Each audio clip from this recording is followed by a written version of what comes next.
Voltamos para a segunda parte da nossa aula, turminha.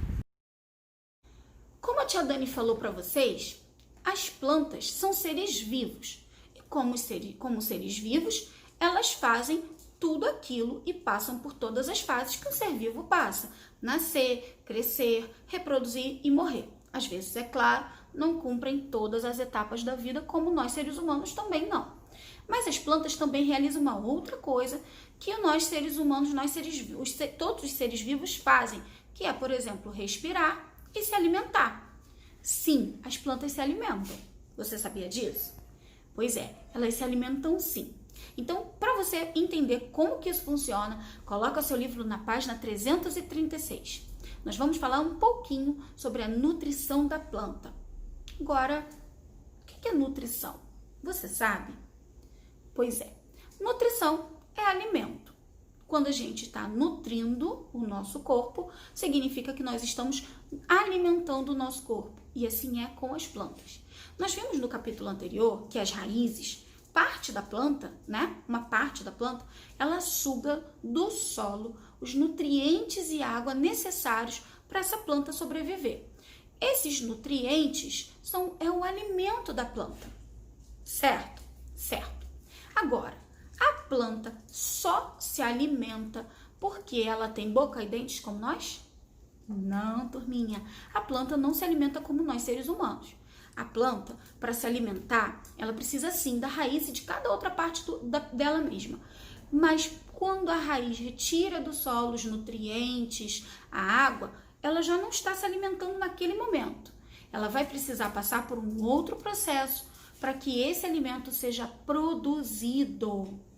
Sim, assim como nós, seres humanos, para nos alimentarmos, a mamãe vai para a cozinha e faz aquela comidinha deliciosa.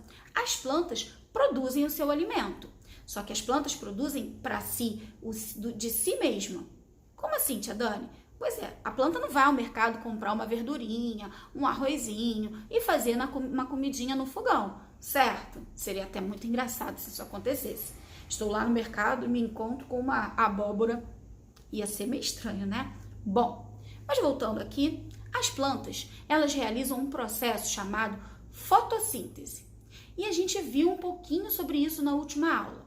Vamos entender melhor como que ele acontece. E é claro que a tia Dani trouxe um videozinho bem legal para vocês poderem entender como que a fotossíntese acontece. Vamos assistir?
Para se alimentar, as plantas realizam a fotossíntese, processo pelo qual elas produzem o próprio alimento, utilizando de clorofila, que é aquela substância que dá cor verde a elas, utilizando da água e do ar que está no ambiente, o gás carbônico, utilizando também da luz do sol ou uma luz artificial. Com tudo isso, ela produz o seu próprio alimento e cresce saudável e linda. E aí, a gente aprendeu que quando a planta realiza a fotossíntese, ela libera para o ar o oxigênio, que é tão importante para a nossa respiração. Agora, nós vamos observar uma coisa. A tia Dani falou que a clorofila é aquela substância que vai dar cor verde às nossas folhas. Mas vocês já observaram que em algumas épocas do ano as folhas ficam numa cor diferente? Às vezes até amarelada? Observe as imagens que a tia Dani colocou aqui do lado e que estão lá na sua página 339. Observe que as árvores não estão todas com a mesma cor verde. Por que será que isso acontece? Você já parou para pensar? A natureza é muito sábia. E o que acontece? A gente observou na foto que a tia Dani mostrou, que está no seu livro na página 339, que as árvores estavam com as suas folhas verdes, mas em outras imagens elas não estão com essas folhas tão verdes. E nós sabemos, já aprendemos agora, que a clorofila é o que dá essa cor verde às folhas. Por quê? Que em alguns momentos do ano essas folhas não ficam tão verdes assim. Por quê? Porque quando vai chegando épocas mais frias, como o outono, nós aqui no Rio de Janeiro, no Brasil, de uma maneira geral, na maior parte do Brasil pelo menos, não temos um frio tão rigoroso. Mas ainda assim, temos um pouco de frio. E quando essa época vai chegando, época mais fria, as plantas, elas entendem que precisam poupar um pouco mais de energia.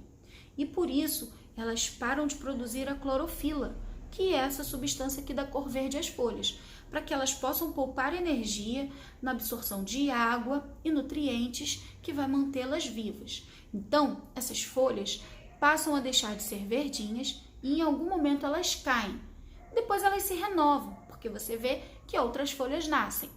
Mas isso é uma forma sábia da natureza de poupar a energia das plantas em dias mais frios. Entenderam? Lá na página 341, nós temos um super desafio para vocês.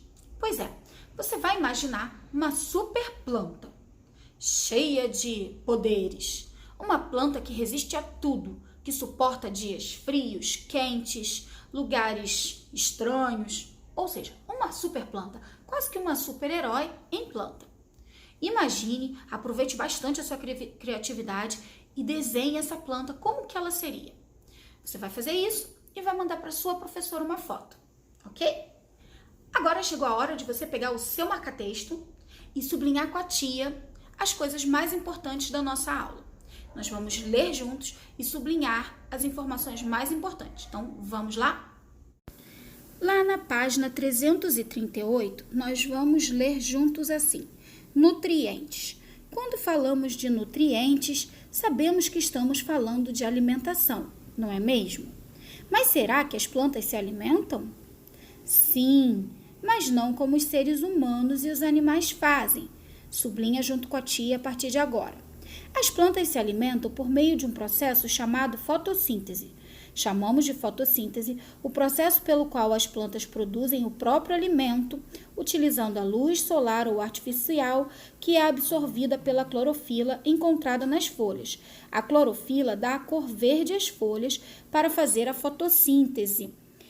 As folhas absorvem gás carbônico do ar e água do ambiente. Agora nós vamos para a página 340. Lá diz assim: você aprendeu que as folhas contêm clorofila, uma substância utilizada no processo da fotossíntese que dá cor verde às folhas. Quando o tempo começa a ficar mais frio, algumas plantas precisam de mais energia para sobreviver.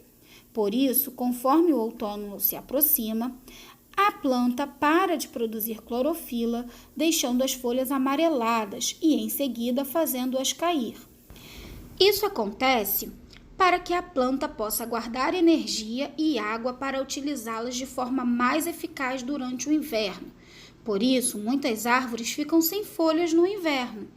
Turminha, sublinha no seu livro da mesma maneira como a tia Dani sublinhou aqui no dela, desde quando o tempo começa a ficar mais frio até o final do texto, ok? Agora chegou a hora de nós treinarmos e colocarmos em prática para vermos se aprendemos direitinho o que foi dito na nossa aula de hoje. Vocês vão fazer os exercícios que estão desde a página 342 até a página 345. Façam tudo com bastante calma e bastante atenção. Daqui a pouquinho, a tia Dani volta para corrigir com vocês. Vamos lá?